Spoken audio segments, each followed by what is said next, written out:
Voilà, au terme de ces exposés, Jean-Pierre, les effets bénéfiques de l'alimentation hospitalière, je ne l'aurais pas trop mis dans les effets positifs tout de même, hein. Mais à part ça, bon, on y reviendra. Non, c'est pas le moment de discuter, mais c'est des petites remarques comme ça parce que effectivement, ça a des effets positifs ou négatifs. Maintenant, il faut faire quand même très attention. Pour l'obésité, on se focalise presque exclusivement sur l'alimentation. Et ça, je pense que c'est une réduction majeure de la problématique. Il y a beaucoup d'autres facteurs qui conduisent à la prise de poids et à l'obésité que l'alimentation. Alors il se trouve que c'est la cible sur laquelle tout le monde mitraille. Après des années, je dirais des décennies, de contact intime avec ce genre de problématique, je pense qu'on se trompe largement de cible. Non pas que l'alimentation puisse avoir des effets pervers. C'est hors de question de dire le contraire. Mais tout de même, c'est pas l'alpha et l'oméga du système.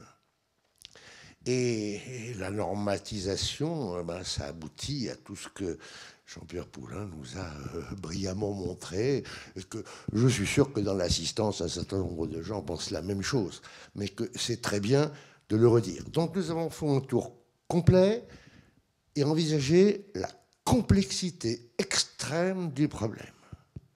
Et face à cette complexité, la question qui se pose est: est-ce que l'ultra-simplification, à condition que ça soit fiable, des outils numériques est susceptible de répondre à cette complexité sans, par ailleurs, balayer la culture, l'environnement, le plaisir?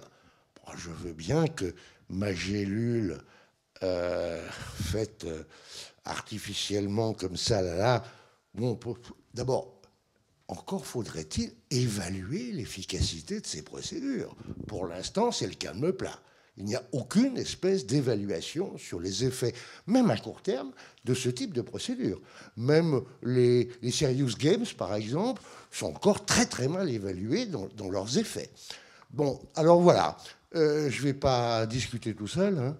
Donc je pense que le temps est venu à l'auditoire présent ou au bout de leurs écrans de poser des questions auxquelles ils souhaiteraient que les auteurs répondent. Bien entendu, les auteurs eux-mêmes entre eux peuvent discuter et se poser eux-mêmes des questions. Ça va de soi. Alors, qui entame le bal? Une main là-bas. Merci pour tous vos exposés. Non, je voudrais juste dire que pour cette branche du marketing qui travaille sur le comportement du consommateur, le marketing, nous, ça fait un certain nombre d'années qu'on travaille plutôt sur l'alimentation, non pas le paradigme de la nutrition, mais le paradigme de l'alimentation comme bien-être. Et qu'on cherche à développer. Et d'ailleurs, lundi dernier, ma doctorante a soutenu sa thèse sur qu'est-ce que c'est que le bien-être alimentaire, en demandant aux consommateurs, parce que c'est eux qui nous intéressent, ce qu'ils entendaient par bien-être alimentaire. Et quelle conclusion? Oh, ça prend 400 pages quand même, hein. En tout cas, l'idée, c'est que... Si j'étais journaliste, je vous dirais en 2 mots. Ouais, je vous dirais, allez donc rencontrer Ophélie, elle vous le racontera mieux que moi. Non, c'est parce que je voudrais juste dire, d'abord, je voudrais faire un peu de pub. Ophélie, donc Mugel, oui, bon, mon ex-doctorante et moi, oui. Non, nous avons monté... remarquez, Jean-Pierre en a bien fait pour ça. Voilà. Non, nous avons lancé une appli qui s'appelle Food and Joy. Food and Joy, vous voyez le jeu de mots. Oui. C'est valable que sur Android, donc même moi je peux pas. Et si vous avez des Android, vous pouvez. Alors, on n'a rien à vendre, hein, c'est simplement pour faire avancer la recherche, parce que si vous téléchargez l'appli, on va vous demander à certains moments de la journée si vous sentez bien. Voilà, donc c'est plutôt pour faire avancer. Et alors ? Et c'était plutôt pour vous montrer qu'on peut aussi utiliser les outils numériques, tout ce qui est de domaine connecté, pas forcément dans un sens de self-quantification, quoi. Et notamment, effectivement, à partir du moment où on se dit que l'alimentation, ça participe au bien-être, le comptage des calories, c'est tout sauf du bien-être, quoi. Donc il faut aller dans d'autres directions. Et puis, c'est pas moi qui vous dirais le contraire. On va tenter bientôt avec Coam de voir si on peut avancer Bon, très bien. Alors, vous n'avez pas donné la marque de votre appli, tant mieux. C'est pas une marque, ça. Non. Voilà, ça y est. Non, mais ceci étant, il n'est pas question. Oui, ça suffit. Il n'est pas question de jeter aux orties les outils numériques. Bien évidemment qu'ils ont un intérêt. C'est une évidence. Là où le bas blesse un peu, c'est de passer de l'information collectée à une décision, à une prévision ou à une action correctrice. Parce que alors, c'est là que, pour l'instant, c'est pas mûr. Bon, d'autres questions? Oui? Alors, le monsieur d'abord. Merci. Bonsoir, je suis Étienne, étudiant en diététique, BTS, première année. J'avais une question peut-être plus pour la personne thérapeute, parmi les 4 personnes qui ont fait des exposés très intéressants, merci. Est-ce que vous pensez que ces outils numériques qui progressent très vite peuvent être un allié du thérapeute, c'est-à-dire le médecin nutritionniste ou le diététicien, ou ça peut être plutôt un court-circuit de leur travail, c'est-à-dire un repli des gens sur leur téléphone qui aujourd'hui mesure les pas qu'on fait dans la journée, mais peut-être demain qui nous donne notre profil et ce qu'on doit manger. Voilà. Est-ce que c'est plutôt pour vous une menace? Est-ce que ça peut être un allié qui vous aide au quotidien? Quel est votre point de vue là-dessus, quoi? Merci. Karine, oui, je veux bien répondre. C'est une question vraiment importante, en fait. Il y a plusieurs éléments, façons de répondre. Quoi qu'il arrive, ça va arriver. Donc ça, je pense que déjà, c'est la première chose. Menace, moi, on voit des patients, non, je vois ça comme un outil. Et donc, les relations médecin-malade va être réinventée de toute façon. Donc là, il y a des enjeux qui sont très forts, qui sont des enjeux, pour moi, pédagogiques, parce qu'il faut enseigner, parce que, je veux dire, ces outils vont être là. Donc, et en fait, ça a été abordé aussi, c'est la vraie question aussi, c'est en quoi ça va changer la prise en charge. Quels sont les enjeux de l'adhésion à un nouvel outil dans la prise en charge thérapeutique? Il y a plein de questions qui doivent être abordées aussi par la recherche. C'est pas parce que ces outils sont là, enfin, c'est la problématique entre guillemets du gadget, c'est pas péjoratif dans ma tête, hein, mais réellement comme outil. Donc je pense de toute façon, ces outils vont être là. De toute façon, il va falloir faire évoluer ces outils. Ça n'empêchera pas que cette relation, en fait, on le voit bien par exemple dans les réseaux de patients sur l'éducation thérapeutique. En fait, rien de tel avec l'utilisation de l'Internet, par exemple, ou bien la concertation entre les patients physiquement. Enfin, ils viennent, il y a ce contact social. Ce contact social, de toute façon, pour moi, il est essentiel. J'espère que donc, de toute façon, ça existe. Il va y avoir une adaptation, des aspects pédagogiques des soignants et des gens qui sont soignés. Et oui, je pense qu'il va y avoir beaucoup de changements. Je ne sais pas si... Oui, bien évidemment. Mais il faut aussi s'en méfier, mais ça dépend à quoi on va les utiliser. Si c'est une aide au diagnostic, si c'est une aide à la prescription, oui. Mais bien entendu, moi, je ne peux pas imaginer une médecine sans contact. C'est une évidence. Un petit commentaire vraiment très rapide pour monopoliser le micro, mais on a fait une étude dans le cadre d'une étude européenne qui s'appelle Métacardis. Donc les gens viennent, on est dans le cadre de la recherche, on a un prélèvement de sel et puis on fait ce que je vous ai montré, diagnostic métagénomique, richesse, etc. Pourtant on est dans le cadre de la recherche. Les gens demandent en fait leurs résultats. Qu'est-ce qu'on fait? Il y a plusieurs. Donc ça, en fait, on a travaillé avec des éthiciens qui sont situés à Lyon pour répondre à cette question. On ne peut pas dire aux gens, bon non, vous êtes dans un protocole de recherche, on ne s'est pas engagé, vous donnez les résultats. Enfin, c'est juste qu'on ne peut pas faire ça parce qu'en fait, on est en lien avec ces gens. La question, c'est que si, dans ce cas, on donne un résultat, quel résultat on donne, de quelle façon, quelles sont les précautions qu'on va prendre, comment on va expliquer. Et en fait, c'est ça qu'il faut avoir en tête. Et pourtant, on est à l'aube, on n'est pas dans du diagnostic, hein, on est dans la recherche. Et pourtant, cette question se pose. Oui. Deux petites remarques. La première, c'est qu'il y a des gens pour qui ça fait sens. On utilise la notion de locus de contrôle, c'est-à-dire comment quelqu'un contrôle son activité. Il y a des gens qui le contrôlent eux-mêmes.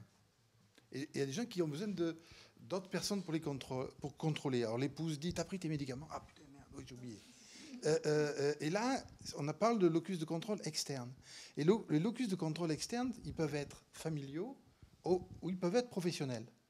Et c'est vrai que pour les gens qui sont dans cette troisième catégorie, c'est un formidable prolongement de l'équipe médicale ou paramédicale que de disposer ce vecteur qui rentre dans la vie quotidienne de l'individu. Pour les autres, c'est quelque chose qui se configure différemment. Donc je pense qu'il faut avoir cette lecture de la diversité des situations. Et la deuxième petite remarque, c'est que pour l'alimentation, quand on est devant le médecin ou le nutritionniste ou le diététicien, on est dans une situation où on est deux. Et donc j'entends des remarques, mais mes conditions de vie peuvent être très très différentes. Je peux faire la cuisine, vivre seul, faire mes courses, faire ma cuisine, manger. Là, je contrôle plein de choses. Mais je peux aussi, on a vu tout à l'heure, me trouver dans une situation où il y a beaucoup d'interactions sociales. Et que ces interactions viennent brouiller, modifier les choses. Moi, si je ne fais pas la cuisine, je ne choisis pas les matières grasses que je vais utiliser, voire même la quantité, la nature, etc. Et donc, l'importance d'avoir à l'esprit cette différence entre le domaine d'action de la vie quotidienne et celui dans lequel on émet le conseil, qui est une situation duel dans laquelle, bien sûr, j'ai envie d'écouter, mais comment le mettre en œuvre? Bon, voilà. Le micro, s'il te plaît, Irène, tu le donnes à... Il faut respecter la parité, hein, un homme, une femme. C'est ça. Merci. Donc, Sylvie Auboiron, moi, j'avais une interrogation. J'ai entendu qu'il y avait une attente des consommateurs sur ce type d'approche de nutrition personnalisée, mais j'ai du mal à comprendre comment elle peut s'articuler avec les grandes tendances qu'on voit depuis pas mal d'années ou plus émergentes, qui sont le retour à la nature, la peur, les nouvelles polémiques autour de l'alimentation ultra transformée, la première peur des Français qui sont les pesticides. Enfin voilà, j'ai du mal à comprendre comment ça s'articule. Voulez-vous répondre? Oui, vous avez pris le micro, donc oui, je pense que vous je voulez peux apporter répondre. quelques éléments de réponse. D'une part, c'est pas forcément incompatible, je pense, avec la notion de durabilité, de prise en compte de l'environnement, les circuits courts, etc. Bon, à part évidemment si on va sur des technologies un peu pointues comme l'impression 3D, où là on commence à être dans l'ultra-transformation. Et après, l'autre phénomène, mais qu'on observe à plein de niveaux dès qu'on parle de nutrition au consommateur, c'est qu'il est souvent dans une schizophrénie où il veut un peu tout et son contraire. C'est-à-dire qu'il veut des produits circuits courts qui sont fabriqués à côté de chez lui, et en même temps il veut le super fruit qui vient d'Amazonie parce qu'il y a une belle histoire ou que c'est à la mode. Donc il y a souvent cet antagonisme entre différentes aspirations qui peuvent être effectivement paradoxaux, ouais, c'est clair. Mais du coup, est-ce que ce sont les mêmes personnes qui vont avoir les mêmes attentes? Oui, parce que je pense que tout consommateur que nous sommes, on peut avoir des envies différentes qui sont antagonistes à des moments différents dans la journée. Le midi, j'ai envie de manger rapidement et je vais prendre un plat cuisiné ou quelque chose qui va m'aider à manger en dehors de chez moi rapidement. Et le soir, je vais avoir envie de cuisiner des choses brutes avec ma famille. Voilà, on est dans des moments de consommation et dans des contraintes qui ne sont pas les mêmes et qui font évoluer le besoin. Je pense qu'il ne faut pas voir le consommateur de façon monolithique, super cohérente, super intégrée, parce qu'en réalité c'est une complexité, on l'a vu, qui est super importante. Si je peux rajouter, oui, je pense que c'est vraiment pas incompatible parce que si on prend déjà les applications qui existent, coach nutritionnel, qui vont faire des recommandations de menus, etc., ça va plutôt dans le sens du fait maison. En fait, ça va plutôt dans le sens de maintenant, c'est des applications qui vont jusqu'à aller vous faire votre liste de courses, voire être interconnectées avec des sites d'e-commerce. Tout à l'heure, Grégory présentait le cas de la start-up Habit. En fait, Habit a commencé par livrer des repas, mais en fait, bon, sur la baie de San Francisco, mais ils se sont rendus compte que c'était un peu compliqué au niveau logistique. Et maintenant, ils sont interfacés avec Amazon Fresh, qui va livrer les ingrédients nécessaires pour réaliser les recettes qui sont recommandées par Habit. Donc, à la fin, on a quoi? On a des personnes qui vont cuisiner à partir d'ingrédients frais, certainement d'ailleurs locaux et bio. Ça, j'ai pas été vérifié. Donc, c'est pas du tout incompatible avec ce désir de naturalité, de fait maison, de produits frais. Simplement, le coach nutritionnel, lui, par contre, il est technologique. Oui, monsieur, vous avez demandé la parole. Je ne sais pas, la tonalité était un peu négative à certains moments. Quelles seraient vos préconisations pour que ces recommandations personnalisées à base d'analyse de génome, de microbiome et d'épigénome plutôt maintenant soient positives et notamment, est-ce qu'il ne faut pas au contraire aller vers la constitution de données plus nombreuses et encourager des partages de données, bon, effectivement, avec des règles éthiques et voilà. Donc, est-ce qu'il y aurait un plan français, enfin, ou des organismes, ou est-ce que vous êtes en train de le concevoir pour aller vers des outils qui soient plus intéressants dans le futur, si ça doit être le cas?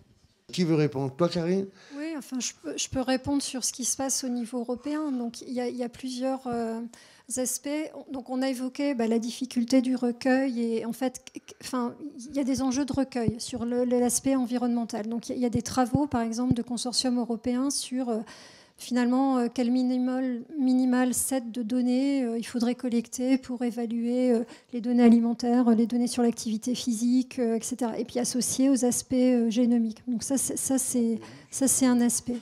Il y a un autre aspect en fait qui est un peu de provocation, si je peux dire. Pour moi, la France a raté par exemple l'ère génomique d'une certaine façon. Ça a été mieux géré en Europe par l'Angleterre par exemple. Si la France rate l'ère du post-génome et de l'intelligence artificielle, malgré les annonces politiques qui sont faites, on va être en deçà en fait, de ce qui est développé. Donc en fait là-dessus, ce que je veux dire par là, c'est dans le plan Obama, par exemple, il y a une décision volontaire de collecter alors bon, on sait que c'est plus Obama qui est président, mais qui a été de collecter des millions d'informations sur des données génomiques et métagénomiques, mais aussi pour donner des outils pour la recherche. Parce que les questions, effectivement, vous avez dit, j'ai senti des tendances un peu négatives dans les choses. Moi, je ne suis pas négative parce que ça va arriver de toute façon. Je dis juste prudence, parce qu'il y a encore des étapes sur la problématique du recueil, de la variabilité, du traitement de l'information. Ça va vite, mais il y a encore des étapes. C'est nos travaux de recherche, on est en train de le faire. Les enjeux, je pense, ils sont un peu politiques. C'est aujourd'hui quelles décisions on fait sur effectivement la problématique de l'intégration de variables. Et en fait, quand on parlait des outils tout à l'heure, c'est finalement de l'intégration des données environnementales, mais associées à la biologie. Compte tenu de la complexité, on aura besoin de toute façon de combiner les informations.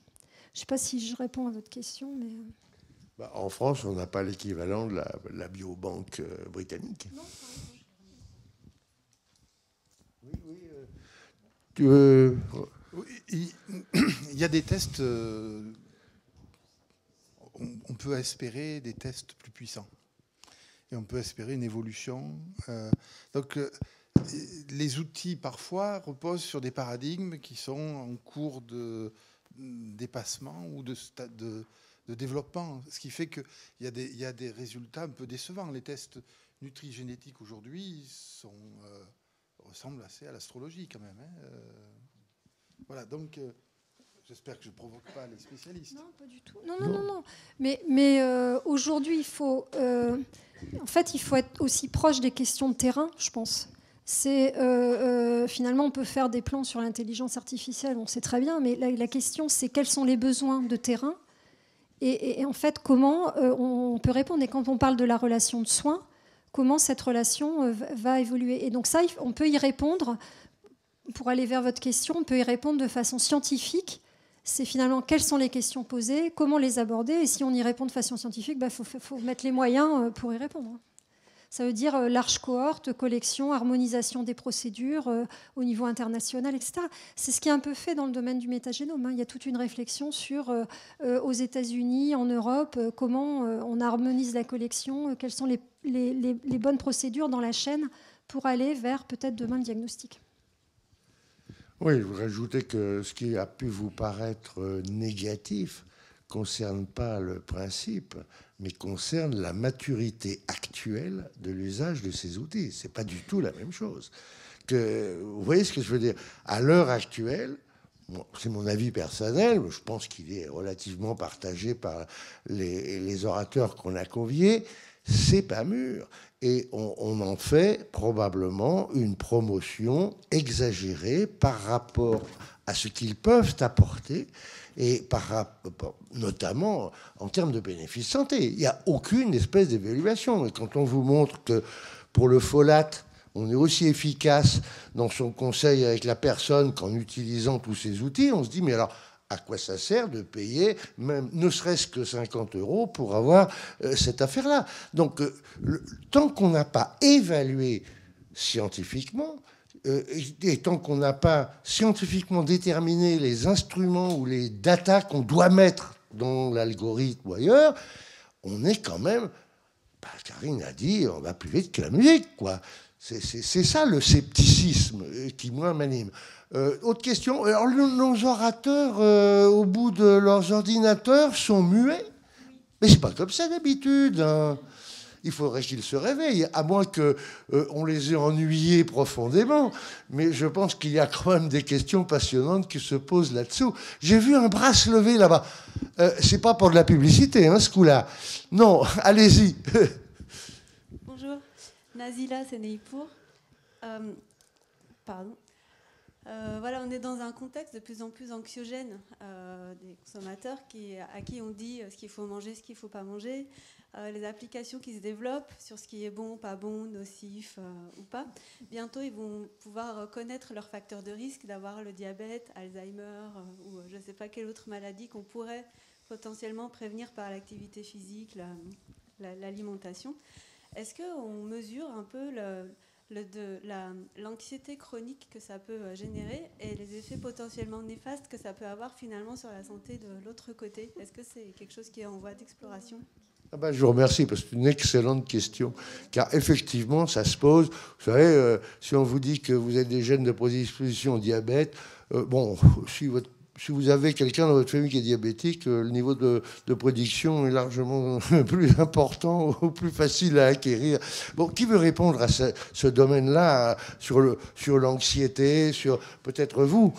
Oui, c'était ce qui était apparu dans les résultats des travaux du laboratoire Alice là, de l'INRA, que c'était un des facteurs dans les différents groupes qui s'opposent en tout cas à l'utilisation des objets connectés. C'était un des facteurs d'explication, hein, c'est effectivement le stress que ça pouvait causer. Et puis ça rejoint ce qu'on disait aussi, c'est l'utilisation des tests. Effectivement, ça existe déjà, hein, c'est ce qu'on disait, des tests qui vous permettent de savoir si vous avez prédispositions et des risques de développer aussi telle ou telle maladie liée à l'alimentation. Le problème, c'est que souvent, il n'y a pas d'accompagnement justement médical pour interpréter les résultats et psychologique, en fait, c'est ce qui manque aussi. Hein. C'est un peu le suivi psychologique quand on apprend ce type de nouvelles et après, comment on l'intègre. Donc, c'est vraiment un aspect manquant. Je voudrais quand même réinsister sur justement ces tests. Encore une fois, il a fallu, par les vagues d'études du génome, c'est pour ça que j'ai pris cet exemple très concret sur un des gènes FTO qui a été le plus confirmé. Au départ, il a fallu des centaines de milliers de personnes pour détecter des variants génétiques dont les effets individuels sont faibles. Donc même si on les combine, de toute façon, c'est beaucoup de polymorphismes dont les effets sont faibles. Et donc la vraie question, en fait, on passe d'un système, comme on appelait, qui existe toujours, evidence-based, c'est-à-dire beaucoup de personnes, evidence-based medicine, beaucoup de personnes ont défini en fait des facteurs de risque, mais encore une fois, le retour à la personne, c'est pas évident. Et d'autant plus qu'ils interagissent avec des facteurs environnementaux. Donc en fait, il y a même des enjeux méthodologiques, c'est qu'il faut encore plus de gens avec des facteurs environnementaux différents pour voir les effets. Donc c'est pour ça, le scepticisme, c'est juste prudence. Qu'est-ce que ça veut dire pour le retour à la personne ? Et alors effectivement, après l'aspect anxiogène, je trouve que c'est une excellente question et qu'il faut effectivement aborder. Ouais. Il faudrait peut-être en revenir justement à la définition du risque. Il faut distinguer danger et risque. Un danger, c'est quelque chose qui existe, mais le risque qu'il vous atteigne dépend de tas de choses. C'est vrai pour le risque qu'on a dans un variant de sa génétique, mais c'est vrai aussi pour le risque de se faire écraser quand on traverse la rue alors que le feu est vert. Bon, là, il y a un danger, mais le risque, il va varier. Si vous voulez traverser à 6 heures de l'après-midi quand il y a beaucoup de voitures, le risque est énorme. Mais si vous traversez à 2 heures du matin quand il n'y a aucune voiture qui circule, le risque est nul. Donc c'est ça qu'il faut voir, distinguer. Et ça, je pense que beaucoup de gens dans la population ne distinguent pas assez la différence entre un danger et un risque. Il peut y avoir un danger, mais s'ils sont la chance de le rencontrer est extrêmement faible, le risque, il n'est pas grand. C'est très important. Je pense que tu voulais intervenir aussi, excuse-moi. Pour relier les deux questions qui ont précédé, sur les tests, il y a effectivement un travail scientifique qui va avancer et qu'il faut créer les conditions pour que ça avance. Mais de l'autre côté, c'est les usages sociaux de ces informations. C'est-à-dire comment ça se met non pas contre, mais comment on articule ça dans l'évolution de la vie quotidienne. Ça, c'est le premier élément. Le deuxième élément, c'est que nous sommes à un moment où les temporalités par rapport à l'alimentation changent. Elles ont changé avec la transition épidémiologique. Le fait de mourir de maladies chroniques qu'on détecte de plus en plus tôt et qu'on accompagne, souvent avec d'ailleurs une prise en charge dans laquelle il y a une partie nutritionnelle, amène à avoir une alimentation en 2 phases dans la vie. Une première phase dans laquelle on a des facteurs de risque et on crée potentiellement des problèmes à venir. Et cette information, elle va être de plus en plus précise. Et ces tests vont participer à ça. Et une seconde phase dans laquelle le diagnostic d'une maladie chronique est posé et où on peut ralentir, accompagner, améliorer la qualité de vie d'un individu en jouant sur l'alimentation.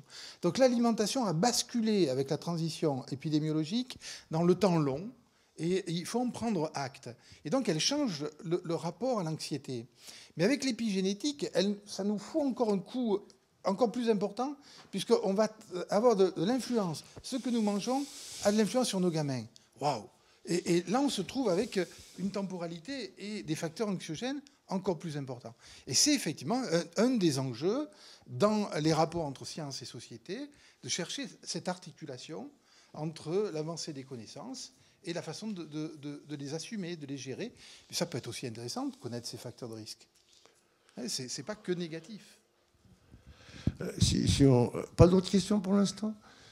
Bon, si on veut revenir Jean-Pierre, si on veut revenir à la période des 1000 jours et à ce qui se passe pendant la grossesse, etc., la preuve de concept, elle est établie, indiscutablement.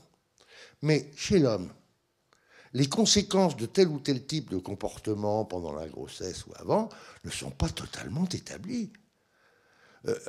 On se base sur quelques exemples historiques, sur quelques données biologiques, mais sur le très long terme, on n'a pas encore les données. Il est possible effectivement que de vastes études comme ELF ou d'autres aboutissent à ces conclusions, mais à l'heure actuelle, bon, il y a quelques règles simples. Mais si c'est pour dire aux femmes enceintes de prendre de l'acide folique, pas besoin de ça, on le sait depuis très très longtemps. En dehors de quelques exemples qui sont bien ciblés, le reste, on ne sait pas trop. Karine ? Ouais, moi j'avais justement une question, peut-être sur la première présentation, c'est finalement les outils sur l'interaction nutriments et puis en interaction par exemple avec des facteurs génétiques, etc.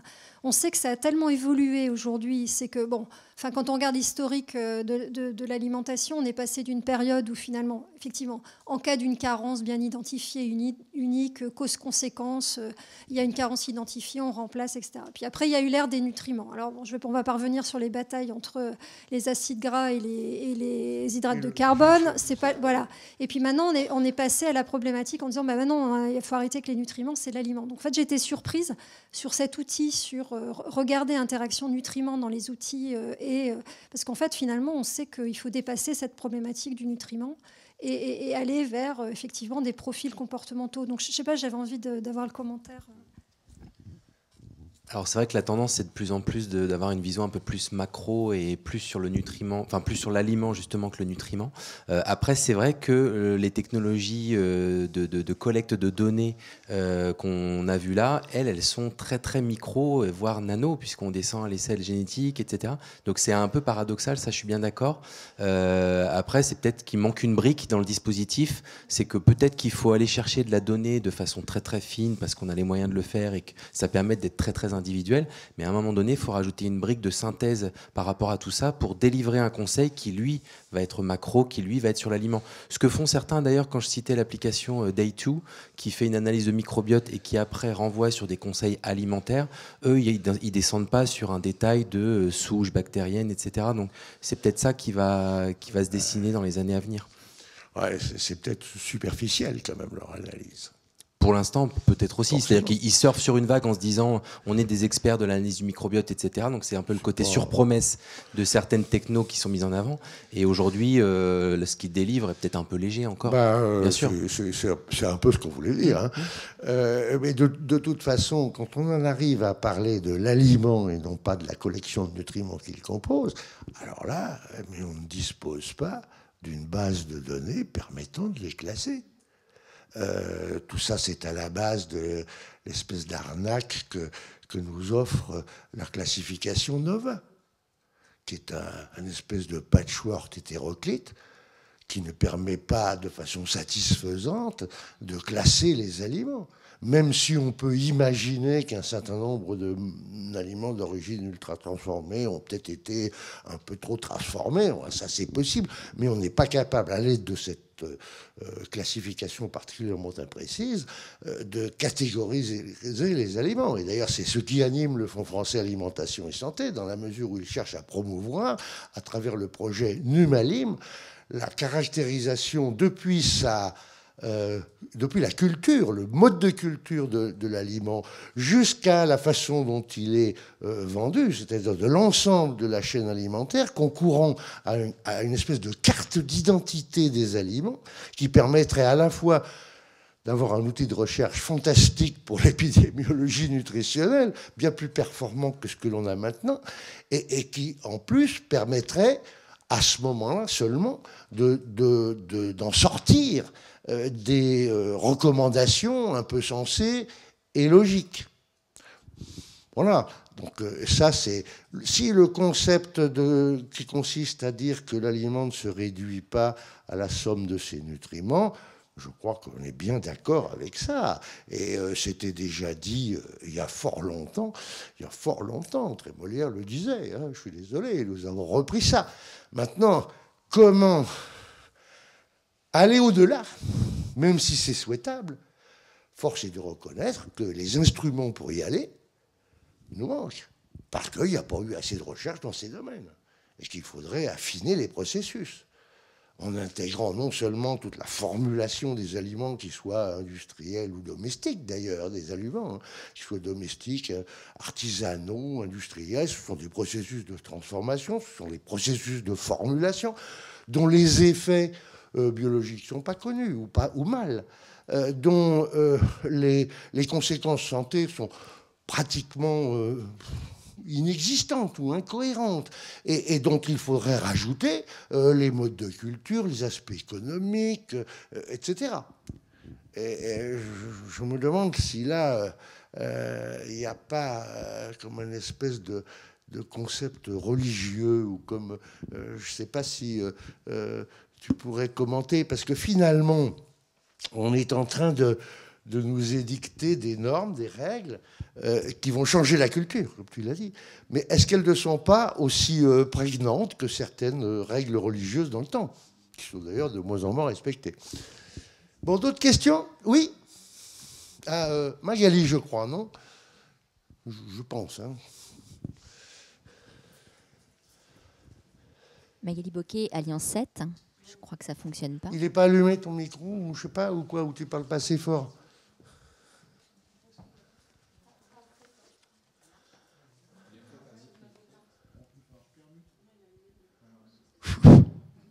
Ça marche? Non? Non, toujours pas.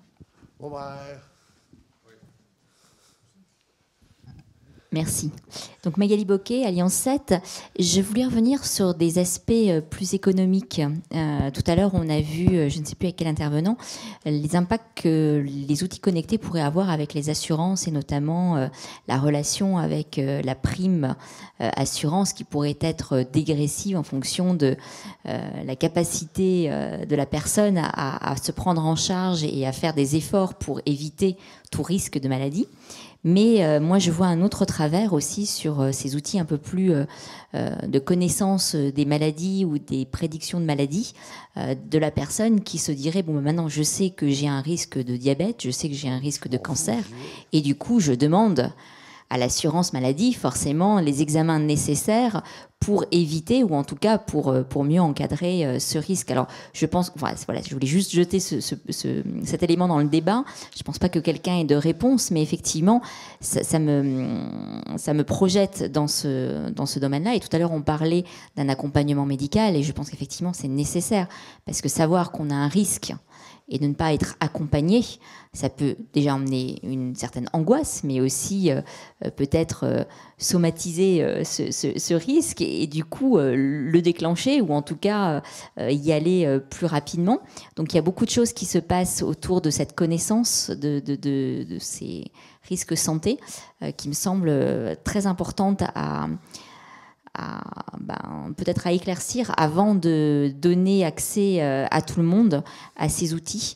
Bon, on a déjà un cas de quand on est enceinte et qu'on va faire la prise de sang pour savoir où est-ce qu'on en est. En fonction du résultat de la prise de sang, il y a un examen qui va en découler. Donc voilà, on a déjà pour moi la voie qui est ouverte et je pense qu'une meilleure connaissance de son risque santé pourrait aussi amener à des revendications ou en tout cas à une prise en charge de la Sécu qu'il ne faudrait pas négliger dans l'aspect économique du système. Ça me paraît une très bonne question, mais je voudrais mentionner aussi que l'annonce d'un risque potentiel peut entraîner chez l'individu la réaction totalement inverse. Oui, je parlais du concept religieux, du concept de prédestination. Bon, j'ai un risque, mais je vais crever de ça, tant pis, je ne me fatigue plus, je me fais plaisir. On pourrait imaginer ça. Et je rappelle, par rapport au risque assurantiel, tout de même, les classifications du poids et la détermination des seuils de l'obésité sont tout de même sorties des compagnies d'assurance américaines dans les années, juste à l'après-guerre, à la fin des années 50, début des années 60, où les compagnies d'assurance vie américaines avaient bien repéré que les gros, ils mouraient plus vite, donc ça serait peut-être bien de les faire payer davantage. Donc on est en plein là-dedans. Et des exemples que ça a existé, eh ben, on en a. Oui, effectivement, c'est moi qui parlais des assurances. Ça existe, comme vous dites, ça existe déjà aux États-Unis, notamment parce que c'est des mutuelles privées essentiellement, qui sont décidées au niveau de chaque entreprise. Donc là, les primes sont déjà modulées en fonction d'un certain nombre de choses, comme l'utilisation des trackers d'activité ou sur l'alimentation aussi. Il y a des choses à respecter. Donc, il y a des choses, comme toujours, des aspects positifs et des aspects négatifs. Le problème, encore une fois, c'est de bien encadrer ça. Un autre exemple dans lequel ça pourrait être utilisé, donc c'est aussi les crédits immobiliers, par exemple, les crédits de long terme. Aujourd'hui, c'est bien encadré. Justement, il y a un certain nombre de choses que les établissements bancaires peuvent demander ou ne pas demander. On peut envisager qu'il y ait aussi une régulation pour l'accès à ce type de données. ça va multiplier l'écart. Pendant très longtemps, ça a un peu disparu maintenant, mais il suffisait d'avoir eu un cancer et d'en être guéri pour ne plus avoir accès au moindre. Mais je crois que ça a changé. Ça a changé. Ça a changé, oui. Voilà. C'est pour ça. Ça a changé, oui, ça a changé. Mais c'est récemment. Hein. Depuis 20 ans, c'était monnaie courante. Ouais. Vous savez, la politique des assurances, c'est surtout on vous assure à condition que vous n'ayez pas de sinistre. Ça, c'est effectivement beaucoup de choses. L'assurance automobile fait ça très très bien. Puis on continue. Vous avez trop de sinistres, on vous vire. On continue de vous demander si vous êtes fumeur. Donc demain, je pense qu'on pourra vous demander si vous mangez gras. Enfin, c'est un peu la même démarche. Oui, hein. absolument, oui. Oui, sauf que on peut vous poser la question, mais vous ne serez pas surveillé. Et là, c'est le côté Big Brother, en fait. Sauf que si on me demande si je suis fumeur, je peux répondre non. Mais si on me fait une analyse de salive, je suis coincé. C'est ça la différence. C'est ça votre truc. Bon. Exactement. Mais en France, quand même, je voudrais dire, on a parlé tout à l'heure, enfin, vous posiez la question, qu'est-ce qu'on peut faire pour accompagner sans freiner, etc. En France, je trouve que ce qui est intéressant, c'est qu'on a des organismes comme la CNIL, on a la loi de bioéthique aussi qui va apparemment s'intéresser à ces questions-là. Bon, j'ai pas creusé plus, mais je pense que c'est ça l'idée. Hein. L'idée, c'est de ne pas, évidemment, prendre trop de retard dans le domaine de la recherche, effectivement, sinon ça continue sans nous, mais ne pas non plus autoriser tout et n'importe quoi. Je pense qu'on a une position qui est bien intermédiaire. Oui, mais les barrières sont malgré tout faibles. Malgré tout faibles et facilement contournables. C'est toujours contournable. À quoi ça sert d'avoir interdit les tests génétiques en France, alors qu'on peut se le faire sur Internet facile? Oui, non, mais bien sûr, mais ça, c'est valable pour beaucoup de questions de bioéthique, et c'est pas pour ça qu'il ne faut pas faire des lois de bioéthique. C'est pas pour ça qu'il ne faut pas avancer, non, on est bien d'accord. Autre question? Nos auditeurs à distance sont toujours aussi muets, Chloé? C'est dommage, mais j'espère qu'on les... Ils sont... À moins qu'on pense qu'on les a tellement convaincus de la pertinence de nos propos qu'il n'ait plus aucune question à se poser. D'autres personnes, non. La fin de la réunion était prévue à 17h, si je ne m'abuse. Ou 17h30. Mais écoutez, je ne sais pas si on a épuisé le sujet. Oui? Allez-y. Je vous donne mon micro, parce que finalement, il y avait des problèmes.